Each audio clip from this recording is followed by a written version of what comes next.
YouTube channel நேயர்களுக்கு நன்றியும் வணக்கம். இப்போது நாம் பார்க்க போவது கேம் சேஞ்சர் படத்தின் திரை விமர்சனம்.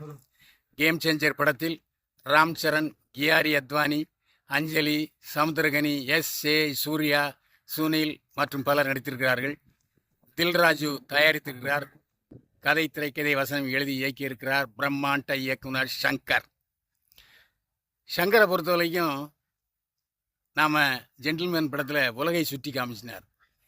ஏழு உலக ஐசியங்கள் இருக்கிறது. உலக ஐசியங்கள் 7ஐயும் சுற்றி காமிச்சவர் படத்தில் சங்கர். அந்த மாதிரி எல்லா விஷயங்கள்லையும் அவர் வித்தியாசமாக நம்மளை அந்த இடத்துக்கே கொண்டு போயிடுவார். ஒரு சுற்றுலா பயணம், அதே மாதிரி ஒரு மெசேஜ், ஒரு லவ், கருத்து எல்லாம் இருக்கும்.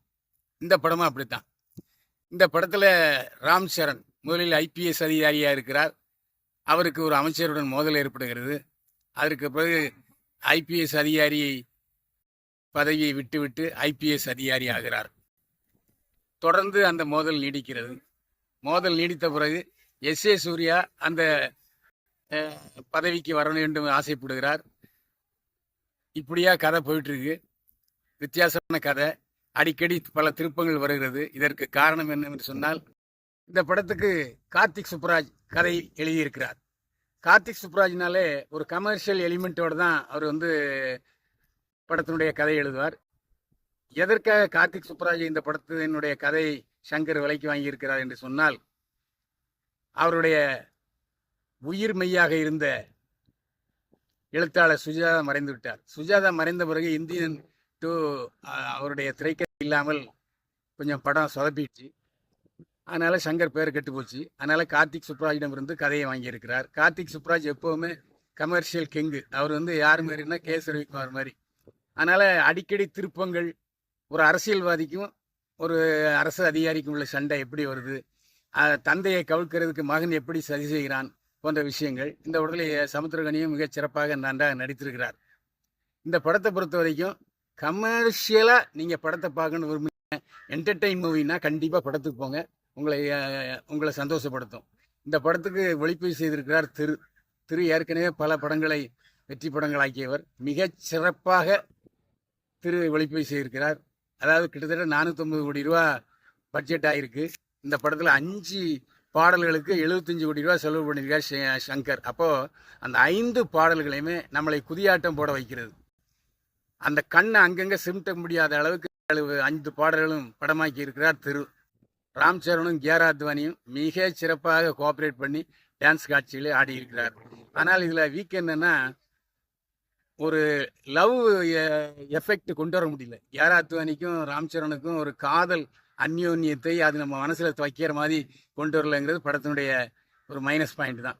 மற்றபடி படம் பிரச்சனை எல்லாமே இருக்குது. இசை தமன், A.R. ரஹ்மான் அளவுக்கு தமன் இசை இல்லாவிட்டாலும் பின்னணி இசையில் வெளுத்து வாங்கியிருக்கிறார். 5 பாடல்களும் மிகச் சிறப்பாக நன்றாக இசையமைத்திருக்கிறார். கேட்கும்படியாக இருக்கிறது. இந்த படத்தை பொறுத்த வரைக்கும் எங்கேயோ இந்த கதையை பார்த்த மாதிரி இருக்கு, எங்கேயோ இந்த சீனை பார்த்த மாதிரி இருக்கு அப்படிங்கிற உணர்வு வரும். அந்த உணர்வு இல்லாமல் வேகமாக பரபரப்பாக இயக்கி இருக்கிறார் இயக்குனர் K. சங்கர். இந்த படம் 450 கோடி ரூபா செலவாச்சுன்னு படத்தின் தயாரிப்பாளர் தில்ராஜு சொல்லியிருக்காரு. அது உண்மையிலும் உண்மை. இந்த படத்தில் தமிழ், தெலுங்கு, இந்தி, கன்னடம், தெலுங்கு 5 மொழியில் ஒரே நேரத்தில் ரிலீஸ் ஆகிறது. அதனால் இது பேன் இண்டியா மூவியாக இயக்கி இருக்கிறார் சங்கர். அதே மாதிரி பேன் இண்டியா மூவியாக தயாரித்திருக்கிறார் தில்ராஜ். ஏற்கனவே விஜய் நடித்த படத்தை எல்லாம் தயாரித்தவர். இந்த படம் ARR அதுமாரி பாகுபலி அளவுக்கு அந்த படங்கள்லாம் உங்களுக்கு பிடிக்கும்னா இந்த படம் கண்டிப்பாக உங்களுக்கு பிடிக்கும். குழந்தை குட்டிகளோடு பொங்கலை சந்தோஷமாக கொண்டாடுவதற்கு நீங்கள் கேம் சேஞ்சர் பார்த்து நல்லாயிருக்கும். குழந்தைகளுக்கும் பிடிக்கும், பெரியவர்களுக்கும் பிடிக்கும், வாலிபர்களுக்கும் பிடிக்கும். என்ன எங்கேயோ பார்த்த சம்பவமாக இருக்க, பார்த்த காட்சிகளாக இருக்கும் என்பது அதில் எந்த சந்தேகமே இல்லை. ஆனால் பரபரப்பான திருப்பங்கள், விறுவிறுப்புலாம் உண்டு. அதாவது இவன் போய் இவரை கொல்லுவானா, ஐய இது வரைக்கும் நல்லா தானே போயிட்டு இருந்தது, அந்த மாதிரிலாம் கேட்கக்கூடிய கேள்விகள் படத்தில் நிறைய இருக்கிறது. இந்த படம் ராம் சரணுக்கு இதற்கு முன்னால் உள்ள படம் அவருக்கு சரியாக போகலை. இந்த படம் நல்லா போகணும்னு நினைக்க வேண்டியிருக்கு. அதுமாதிரி அஞ்சலியும் அம்மா கேரக்டரில் மிக சிறப்பாக நடித்திருக்கிறார். ராம் சரண் 2 வேஷம், ஒன்று அப்பா, ஒன்று மகன். அப்பாவுக்கு கியாராத்வனி ஜோடி அடித்திருக்கிறார், அம்மாவுக்கு அஞ்சலி ஜோடி அடித்திருக்கிறார்.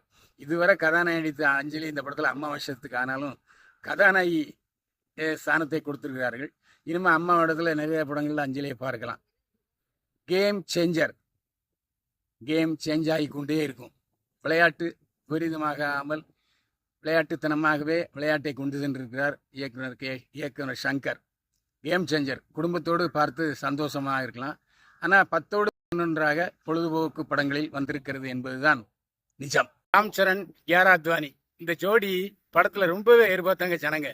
ஆனால் மிகப்பெரிய ஏமாற்றம் என்னன்னா, நானா ஹைராராங்கிற ஒரு அருமையான பாடல் இந்த படத்தில் இடம்பெறவே இல்லை. ஏன்னா கார்த்திக், ஸ்ரேயா கோஷல் பாடி மக்கள் மத்தியில் பிரபலமாக வந்துச்சு அந்த பாட்டு. ஆனால் அந்த பாடல் காட்சி படமாக்கியும் படத்தில் இடம்பெறல. இது பற்றி படக்குழுவினர் விசாரித்த போது பொங்கலுக்கு அப்புறம் நாங்கள் இந்த பாட்டை சேர்ப்போம்னு சொல்கிறாங்க. என்ன புத்தியோ என்ன அளவோ தெரியல. அதாவது ரசிகர்களை ஏமாற்றுவதே பிழைப்பாக வைத்து கொண்டிருந்தால் எப்படி? அதாவது எடுத்த பாடல் காட்சியெல்லாம் போடணுமா இல்லையா?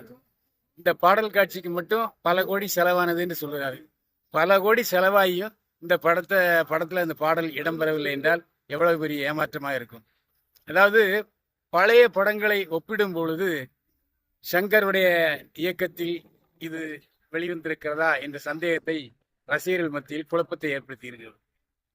பல பழைய படங்கள்ல பார்த்தீங்கன்னா அப்படி ஒரு ரொம்ப ஆர்வமா ஒவ்வொரு ஷாட்டும் அந்த பாடல் காட்சிகளை பார்க்கும்போது ரொம்ப வித்தியாசமா இருக்கும். நம்ம பார்க்கும்போது தெரியும். அதாவது வரிசையா அந்த பஸ்ஸில் கலர் அடித்து ஒரு படத்தில் வெளியிட்டிருப்பாரு. அதெல்லாம் நாங்கள் பார்த்து எவ்வளோ சந்தோஷப்பட்டிருக்கோம்.